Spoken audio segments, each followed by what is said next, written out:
sekarang namanya.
Ki Hajar Dewantara namanya.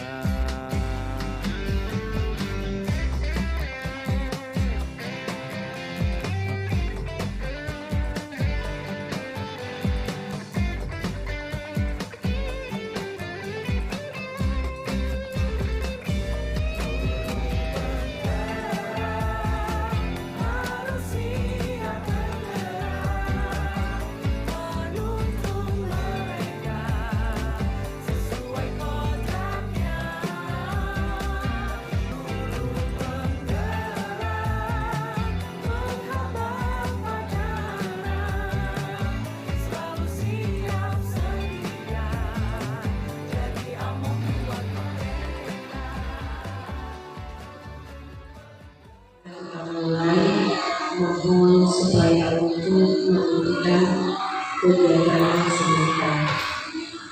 Yang kami hormati Ibu Kepala Sekolah SDN 01 Menara Kota, yaitu Ibu Antasari Sarjana Pendidikan. Yang kami banggakan Ibu Yulinda Sarjana Pendidikan beserta Dewan Guru SDN 01 Menara Kota.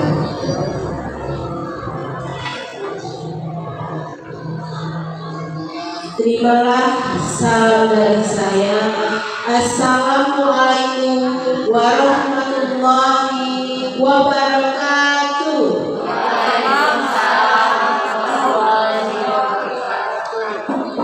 Tapi pun, iya barangkali Bu, acara kita pada hari ini yaitu mengenai susunan acara dalam rangka kegiatan penerapan budaya positif di SDN 01 Menara Kota. Salam beserta salam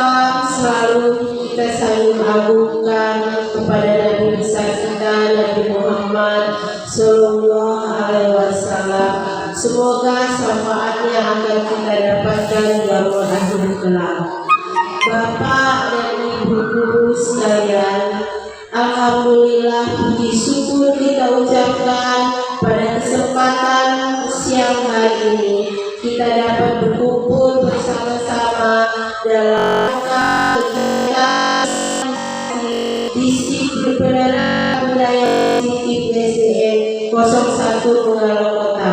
Berkat rahmat dan hidayah anugerah kesehatan dari Allah Subhanahu wa Ta'ala, Tuhan yang Maha Esa.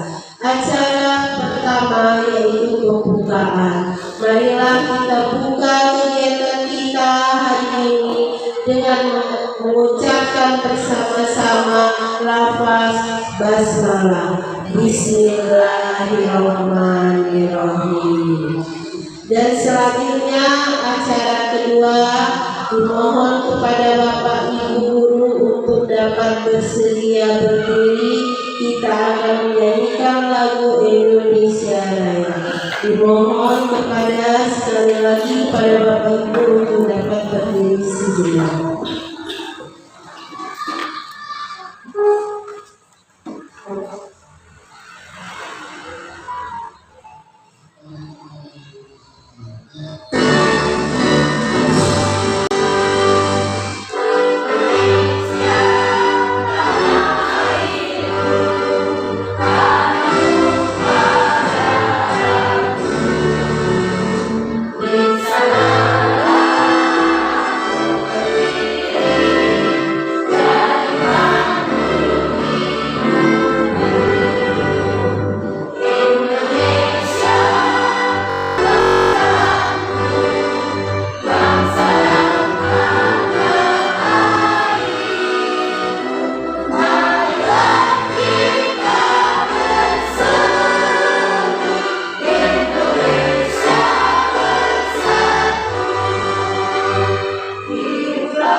Acara selanjutnya yaitu sambutan Ibu Kepala Sekolah SDN 01 Mengarong Kota. Kepada Ibu Amika Sari saya memberikan waktu dan tempat, kami persilakan.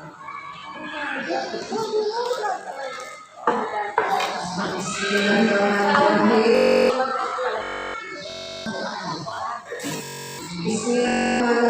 Assalamualaikum warahmatullahi wabarakatuh. Abekun. Di situ kita panjatkan kehadiran Allah Disconnected. karena berkat rahmat beliaulah kita bisa berkumpul di sini dalam keadaan sehat. Amin Allahumma amin. Pertama-tama saya ucapkan terima kasih kepada Bapak dan Ibu guru, di mana hari ini kita sudah berkumpul di ruangan ini dalam keadaan sehat, dan mudah-mudahan apa yang akan kita capai ataupun akan kita dengarkan yaitu tentang diseminasi budaya positif. Dengan mengucap Bismillahirrahmanirrahim, saya buka sosialisasi diseminasi budaya positif ini dengan lakas Bismillahirrahmanirrahim. Baiklah ibu-ibu, itu saja yang bisa saya sampaikan. Lebih kurang mohon maaf. Kepada ibu-ibu, marilah kita dengarkan bersama diseminasi budaya positif dari Ibu Yulinda SPD. Wabillahi taufiq wal hidayah. Wassalamualaikum warahmatullahi wabarakatuh.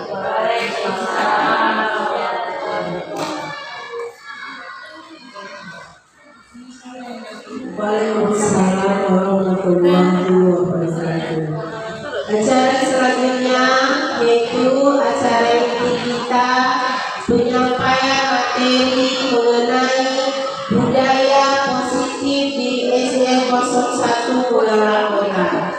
Baiklah Bapak Ibu, mohon kesediaan waktunya untuk sama-sama kita belajar, kita menyimak dalam penyampaian nanti yang akan disampaikan oleh Ibu Yulinda, Sarjana Pendidikan.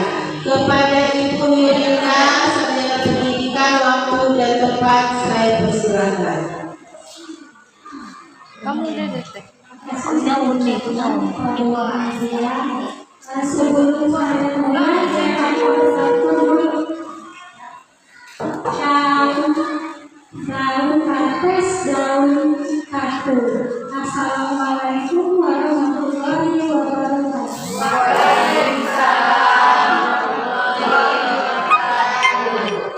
Saya ucapkan terima kasih kepada Bapak Ibu yang bersedia menempatkan hadir dalam acara diseminasi budaya positif yang akan saya sampaikan. Kesempatan kami akan menyampaikan diseminasi budaya positif di negeri Sarjana. Bapak Ibu, ada yang tahu nggak budaya positif itu apa? Sudah pernah dengar belum budaya positif yang ada di negeri Sarjana? Budaya positif sudah tahu belum Bapak Ibu? Belum ya? Sudah pernah dengar belum? Sudah ya? Sebelumnya saya mohon berdiri sejenak Bapak Ibu.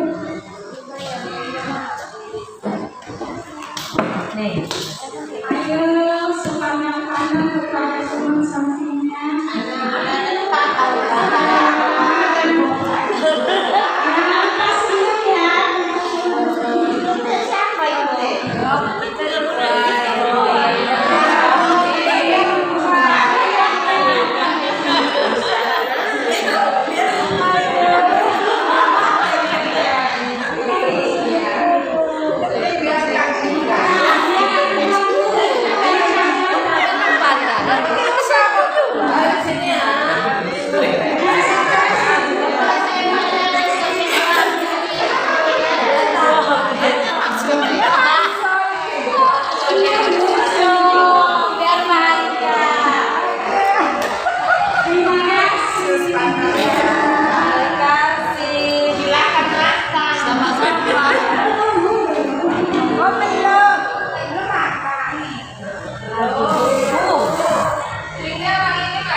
Di sini kita akan membuat kesepakatan untuk diskusi.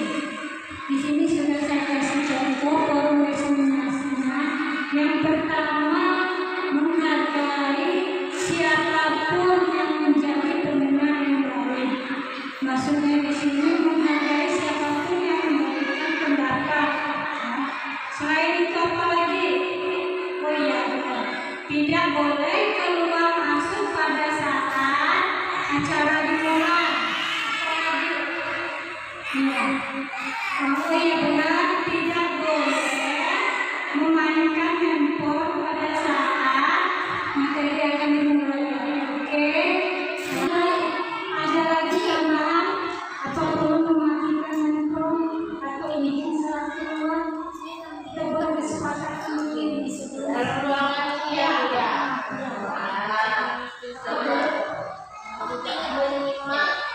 kegiatan Ketiga, menyimak kegiatan mahasiswa. Ada lagi tidak keluar masuk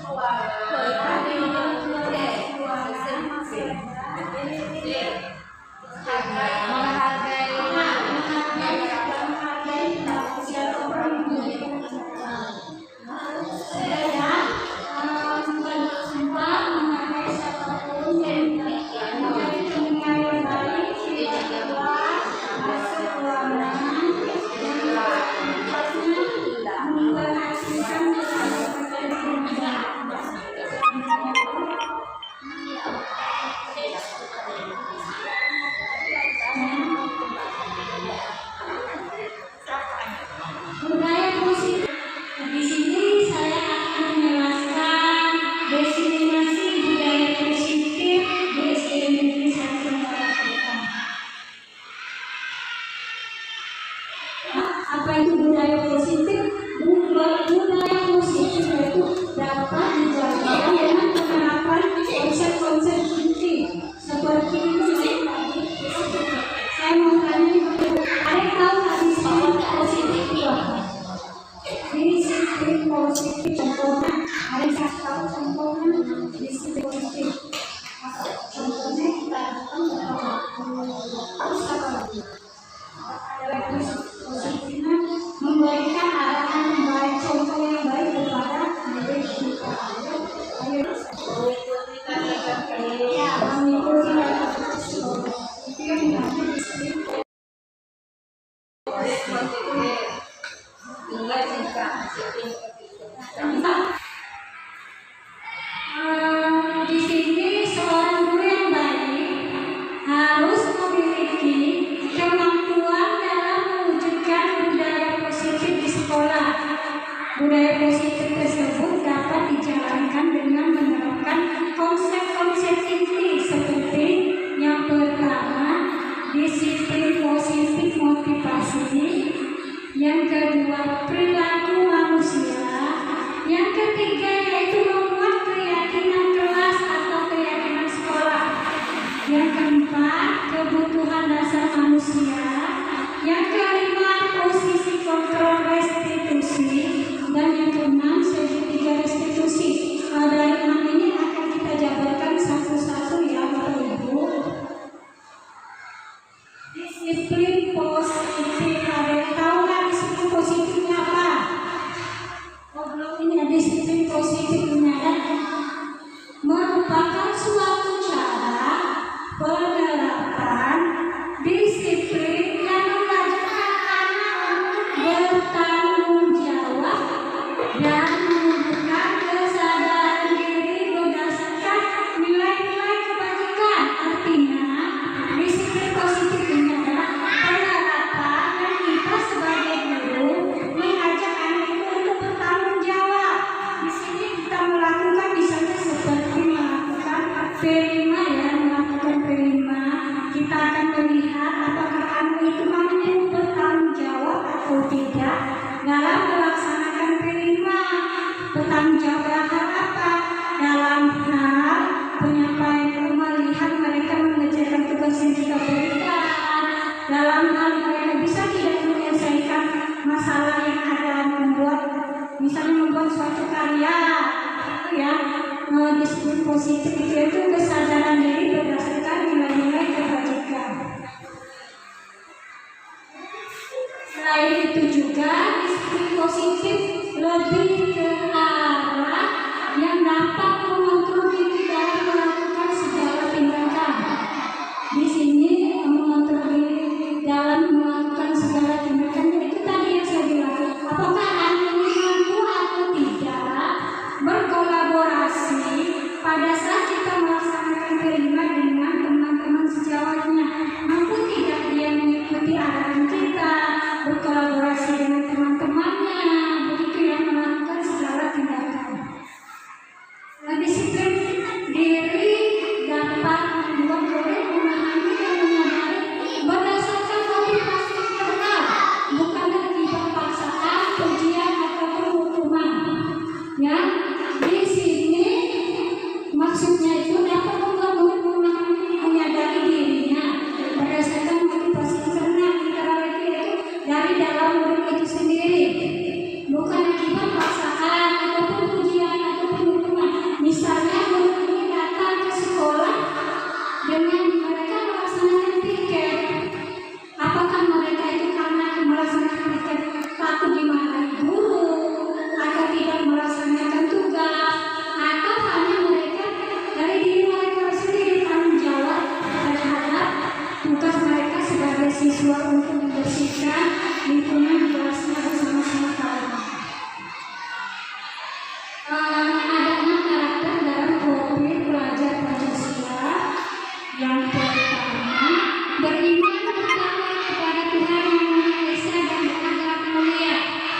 berkoordinasi dengan temannya, berkolaborasi dengan kawan-kawannya, apakah dia mampu bergotong royong? Karena kan P5 itu kita membentuk kelompok, membuat suatu karya. Apakah anak tersebut bisa melakukan bergotong royong bersama-sama? Dan apakah anak itu bisa mampu berpikir kreatif dengan kawan-kawannya, mereka menyusun suatu karya yang akan menghasilkan hasil yang baik. Yang keenam, bernalar kritis. Jadi kita sebagai seorang guru atau ibu, 6 karakter profil Pancasila inilah yang kita nilai dalam melakukan pembelajaran P5 ya. Apakah anak itu bisa membaik atau dia bisa berpikiran kreatif ya. Aku sih menilai karakter siswa atau siswa tersebut bisa kreatif atau tidak, atau benar kritis di situ kan banyak sekali. Kalau kami kelas 1 itu melakukan pembuatan bahan bekas dengan menggunakan kertas untuk membuat suatu karya, yaitu hiasan kelas ya, seperti ini. Kalau teman-teman kelas 1 mau tahu kalau kelas tinggi apakah sama apakah beda, saya lihat kemarin itu memang saya lihat di kelas 4 kayaknya sama ya, sama-sama itu berkelanjutan mendaur ulang barang bekas ya. Jadi buat kita guru, 6 karakter siswa ini yang harus kita nilai dalam satu pendidikan. Motivasi perilaku manusia. Ada yang tahu nggak motivasi perilaku manusia? Saya mau tanya, motivasi bapak ibu datang ke sekolah ini kenapa? Ada yang bisa jawab? Coba siapa yang motivasi bapak ibu datang ke sekolah ini? Ada yang bisa jawab nggak? Siapa yang bisa jawab? Kalau bapak ibu ada yang bisa jawab?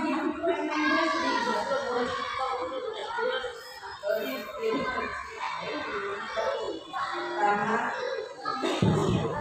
motivasi kita sebagai guru dan salah satu memberikan ilmu anak, kemudian mengajarkan disiplin, saling menghormati, kemudian saling menghargai dan kerjasama, serta saling menolong dan saling memberi pengertian satu yang lain. Ada tambahan lagi.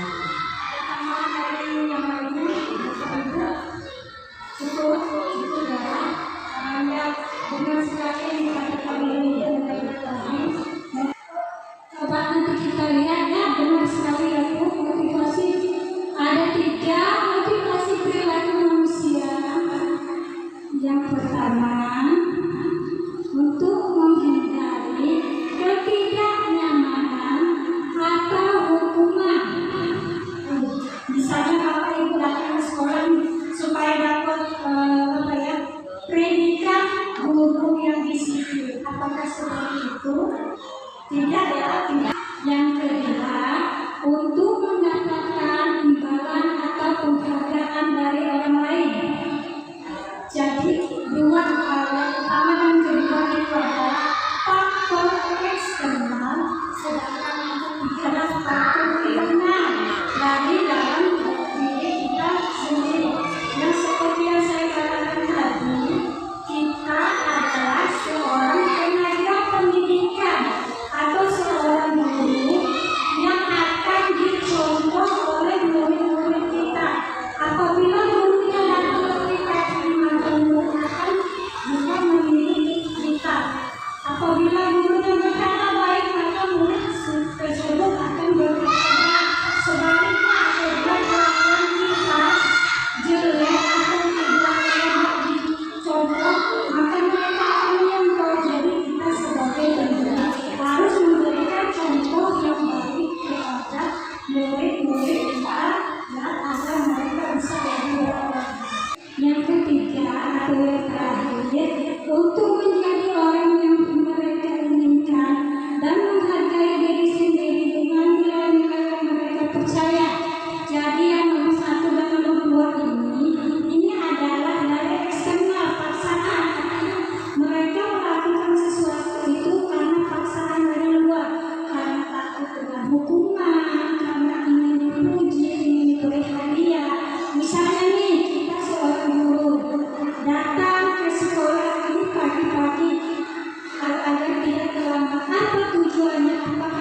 kita semua, Bapak Ibu ya. Nah, di sini kita akan membuat keyakinan sekolah atau kelas. Saya mau tanya nih Bapak Ibu, kemarin Bapak Ibu sudah membuat keyakinan sekolah atau kelas yang di dalam kelasnya? Membuat ya, membuat bersama anak-anak murid untuk melakukan kesepakatan kelas atau keyakinan kelas. Karena dengan membuat kesepakatan kelas, anak-anak bisa mengetahui apabila mereka membuat kesalahan dan mereka melanggar kesepakatan kelas yang sudah dibuat bersama. Sudah ditempelkan nggak di kelas? Apa semuanya ini ya?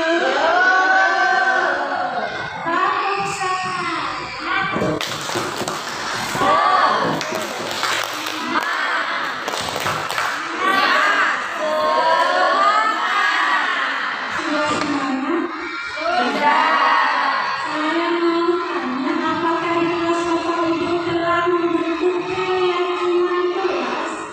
Ada ya? Di kelas saya juga ada ya? Kesepakatan kelas atau keyakinan kelas. Itu dibuatnya sebenarnya itu bukan kita mau buat asal tulis. Saya mau tulis ini semau saya anaknya. Seperti tadi saya melakukan kesepakatan kita tadi, itu harus melibatkan anak-anak yang ada di kelas. Jadi tanya mereka mau mereka apa? Kalau mereka udah tahu sudah jadi kesepakatan kelas sudah ditempel, mereka telah membaca. Jika saya nanti melanggar ini, pasti saya dapat hukuman. Jadi mereka udah tahu.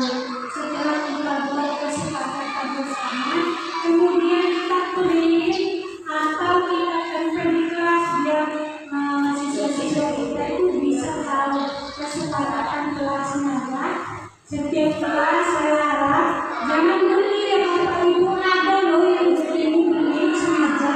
Itu kesepakatan kelas yang harus siswa-siswi yang ada di kelas. Selanjutnya keyakinan sekolah atau kelas, yaitu guru berperan dalam mewujudkan terbentuknya keyakinan sekolah atau kelas dengan adanya kesepakatan antara guru dan murid. Kita membuat kesepakatan kelas yang kemarin sudah Bapak Ibu buat, itu dengan melibatkan murid-muridnya. Kita bertanya nih kepada murid-murid kita, apa yang akan murid-murid lakukan?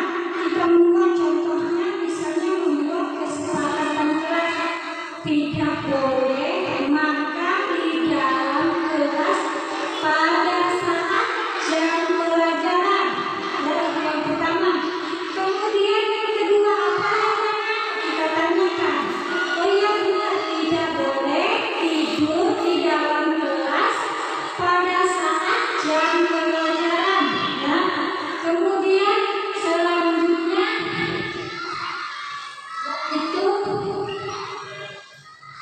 ya, ini contohnya tadi yang sudah saya sebutkan. Setiap anggota, setiap kita itu, setiap guru harus membuat kesepakatan kelas dengan melibatkan murid-muridnya, menanyakan apalagi setelah ini, apalagi ya. Setelah itu harus datang tepat waktu, harus bertanggung jawab dalam hal apa? Dalam hal pikir, dalam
Nah, kebutuhan manusia ini ada bertahan hidup, kasih sayang, dan rasa yang diterima serta penguasaan, kebebasan dan kesenangan. Di sini ada lima kebutuhan dasar manusia.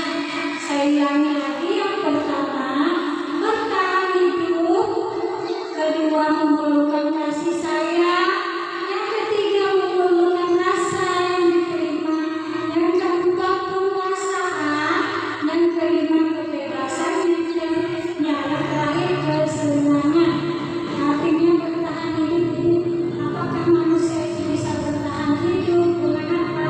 Dengan melakukan kegiatan-kegiatan positif yang mungkin mereka melakukan bertahan hidup, dengan mencari uang, melaksanakan itu. Apakah mereka bisa diterima kasih sayang, mencari kasih sayang? Begitulah kebutuhan dasar manusia. Nah, di sini ada kasus guru wali kelasnya sedang bingung menghadapi pula salah satu murid di kelasnya. Di sini bernama Tommy. Beberapa anak bilang mengeluh. Tommy yang seringkali meminta bekal makan siang mereka dengan paksa. Jika Anda menghadapi situasi seperti ini, apa yang akan Bapak Ibu lakukan? Coba jika ada seorang murid itu di kelas, Bapak Ibu di kelas, seperti Tommy, dia selalu memaksa meminta bekal makanan dengan kawan-kawannya dengan paksaan. Apa harus kita hukum atau bagaimana? Ya, seharusnya kita sebagai seorang guru tidak langsung mengejas atau menghukum si murid ini, karena seharusnya kita tanyakan dulu apa masalah Tommy ini. Kita panggil dia ke ruangan sendiri bersama Bapak Ibu, tanyakan apa alasannya melakukan hal tersebut. Apakah dia di rumah ingin digunakan oleh ibunya, atau yang kedua apakah dia hanya mencari perhatian karena di rumahnya dia kurang perhatian oleh orang tuanya, maka dia mencari perhatian dengan Bapak Ibu di sekolah dan melakukan mengganggu kawan-kawannya, memaksa kawan untuk memberi dia makan. Kita seorang guru tidak boleh langsung menghukum, menanyakan masalahnya, memberikan solusi bagaimana caranya agar dia mau berubah, memberikan nasihat, memanggil dia secara individual. Begitu ya Bapak Ibu. Alasan Tommy karena dia lapar nih, orang tuanya tidak ada waktu untuk memberi dia makan. Jadi begitu ya Bapak Ibu, berarti di sini masalahnya dia tidak diberikan waktu, tidak diberikan oleh orang tuanya makan, karena orang tuanya sangat sibuk sehingga dia tidak diperdulikan. Berarti dia ini kebutuhan dasar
Posisi kontrarestitusi.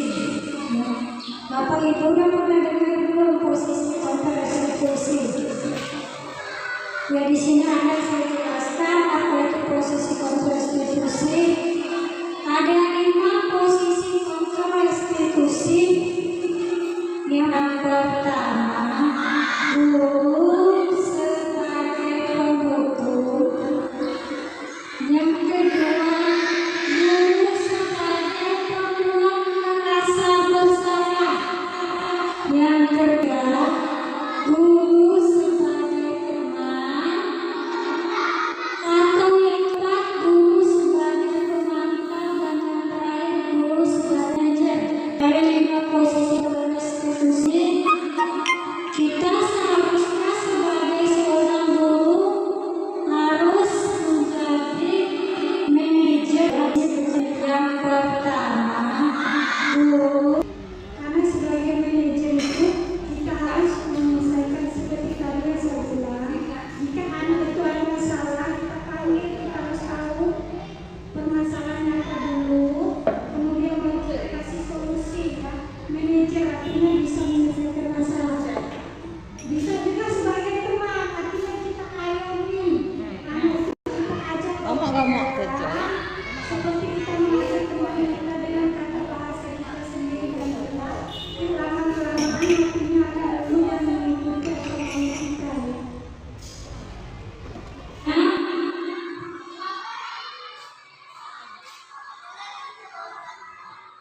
Selanjutnya itu ada 5 posisi kontrol.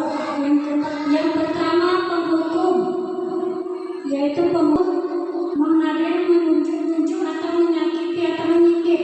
Kita marah sama anak itu kan sekarang guru ini marah, menunjuk-nunjuk atau menyindir dengan kata-kata yang tidak sesuai, itu namanya penghukum. Guru berkata jelek, guru berkata yang tidak sesuai itu aku. Kalau guru membuat rasa bersalah, yaitu guru bisa memberikan ceramah dan guru bisa mengatakan seharusnya kamu tidak melakukan itu, seharusnya kamu begini. Ibu kecewa dengan kamu, itu jadinya membuat siswa itu merasa bersalah. Oh iya, saya bersalah berbuat seperti itu. Kalau guru sebagai seorang teman itu membuat alasan-alasan untuk muridnya, misalnya seperti ini, misalnya kita itu bisa peran sebagai teman, bukan sebagai guru. Jadi kita harus membawa dia sebagai teman, menasihati, menyayangi dia, merayu dia. Makanya itulah saya sebagai teman. Kalau sebagai pemantau itu melihat, pemantau ini seperti kepala sekolah, melihat keadaannya saja. Kalaupun manajer yang tadi itu mengajukan pertanyaan-pertanyaan kepada anak, misalnya kita nanya nih, dia sudah melakukan kesalahan, kita harusnya nanya apa tersebut. Harusnya benar ini. Kita manusia sering melakukan tadi. Kalau kita harus boleh menggunakan positif dia sendiri. Ini posisi kontrarestitusi. Jika 5 posisi kontrarestitusi, sebaiknya seorang guru menggunakan posisi kontrarestitusi. Untuk kita mengatakan apa yang melakukan hal tersebut. Ya seperti itu. Juga sebagai menjaga berbuat sesuatu murid.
dan dia harus bertanggung jawab dengan kesalahannya.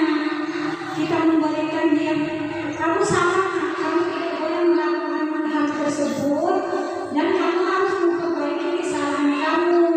Yaitu tadi, misalnya dia merusak baju atau merusak sesuatu punya kawannya, bagaimana caranya agar dia bisa bertanggung jawab dengan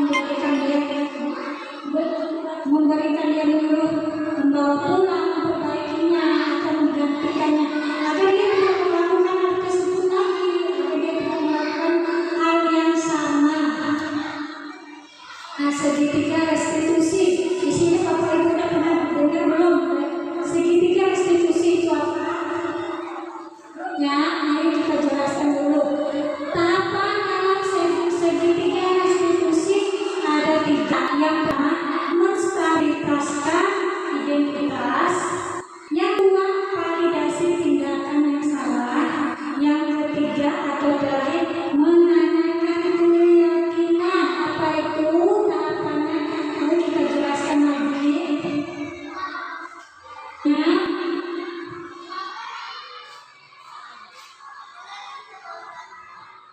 Selanjutnya itu ada 5 posisi kontrol. Yang pertama penghukum, yaitu penghukum mengadili, menunjuk atau menyakiti atau menyindir. Kita marah sama anak itu kan kayak sekarang guru ini marah, menunjuk atau menyindir dengan kata-kata yang tidak sesuai, itu namanya penghukum. Guru berkata jelek, guru berkata yang tidak sesuai itu aku.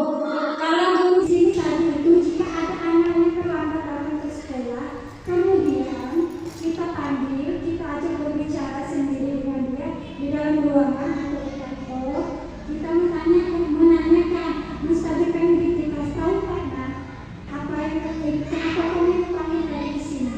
Pasti dia jawab, anak saya terlambat ke sekolah. Itu artinya menstabilkan identitas. Seperti validasi tindakan yang salah. Kenapa ibu bertanya? Kenapa kamu melakukan hal tersebut, atau kamu berangkat ke sekolah tidak bisa terlambat? Kenapa? Nah, alasannya apa? Maksudnya kita menanyakan validasi tindakan yang salah. Nah, menanyakan keyakinan. Kan kemarin kita sudah melaksanakan untuk melakukan keyakinan kelas. Kamu tahu nggak kamu telah melanggar keyakinan kelas yang mana? Pasti dia tahu, karena dia kita semua sudah melakukan membuat keyakinan kelas.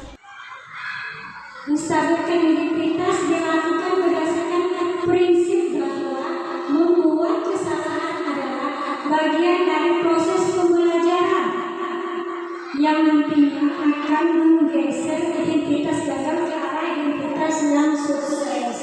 Di sini maksudnya, ya tadi apabila anak melakukan kesalahan, dia harus tahu kenapa dia melakukan kesalahan tersebut. Kita harus memberikannya nasihat, membawa dia ke ruangan khusus, memberikan nasihat individual, secara individual, agar dia tadi kan benar kita itu sebagai seorang manusia memang sering melakukan kesalahan, tapi itu tidak baik. Kita memberikan nasihat kepada anak itu bahwa itu tidak baik jika dilakukan terus menerus. Apakah kamu akan seperti ini terus menerus? Begitu Bapak Ibu kita mengarahkan, menasihati, memberikan solusi kepada anak yang telah berbuat salah agar dia tidak melakukan kesalahan lagi, tidak mengulangi kesalahan tersebut, dan agar si anak ini mau berubah menjadi lebih baik. Bukan langsung tegas dia datang kita marah depan kawan-kawannya, kenapa kamu melakukan itu, tidak boleh. Sudah kita persilakan masuk, kemudian nanti istirahat, kamu temui ibu ya di ruang guru atau kelas sekolah. Nah, boleh kita jas, langsung kita jas. Begitu juga menstabilkan identitas tadi. Berbuat salah itu hal yang manusiawi, tapi kalau kamu melakukan itu seperti itu terus menerus, itu tidak dibenarkan. Jadi begitu, dengan bahasa-bahasa kita sendiri sebagai guru, nggak boleh kamu ini bahasa-bahasa yang itu tidak boleh. Kenapa kita keluarkan kepada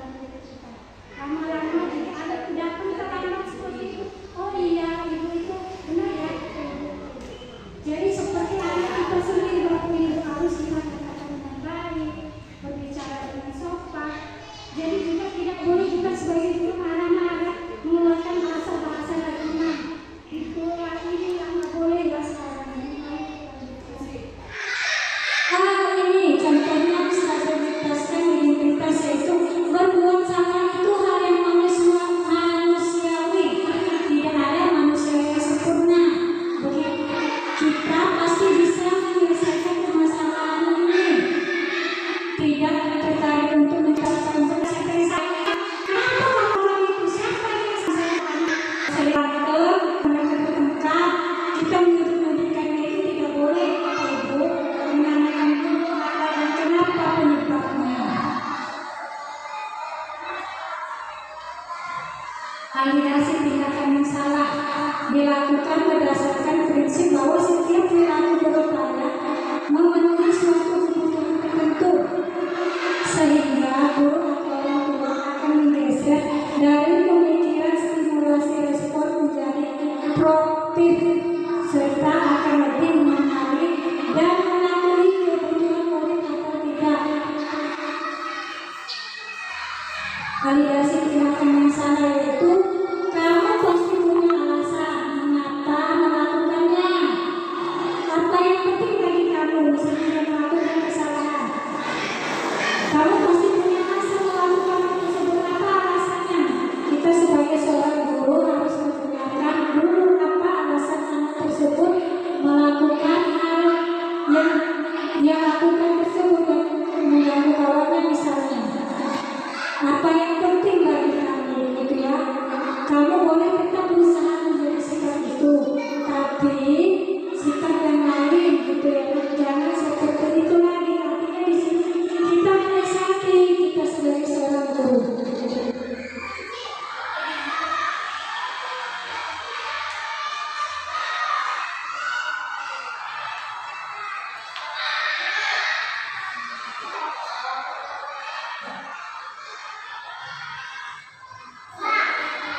Menanyakan keyakinan dilakukan dengan memberikan pertanyaan-pertanyaan bermakna kepada murid atau anak untuk memunculkan motivasi secara prinsip sehingga mampu mengkaitkan keyakinan tindakan yang salah. Di sini ini anak kita tanya, kamu telah melanggar keyakinan kelas kita yang mana? Oh, tidak bertanggung jawab, gitu ya. Oh, si kerjain sama teman itu tidak boleh, ya. Apa nilai yang kita percaya di sekolah kita, nilai apa yang telah kita sepakati. Nah itu ya, ideal itu seperti apa sih? Seperti apa terus kita tanyakan sehingga ada timbul rasa di dalam dirinya bahwa dia melakukan hal-hal yang telah melanggar keyakinan yang telah disepakati. Orang guru yang baik harus memiliki kemampuan dalam mewujudkan budaya positif di sekolah.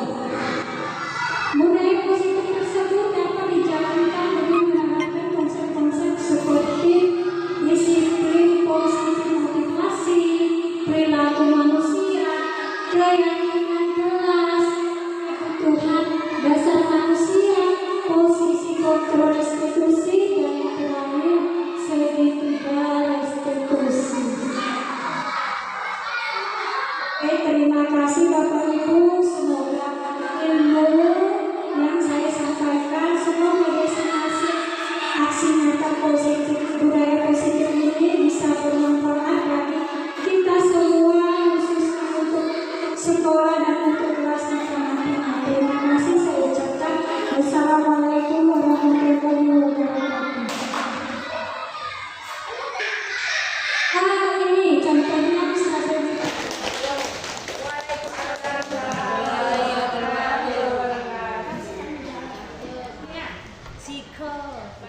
Baiklah Bapak Ibu, demikian acara kita tadi. Semoga apa yang disampaikan oleh Ibu Yulinda dapat kita laksanakan di dalam kehidupan kita dalam mengajar di kelas. Untuk intinya sabar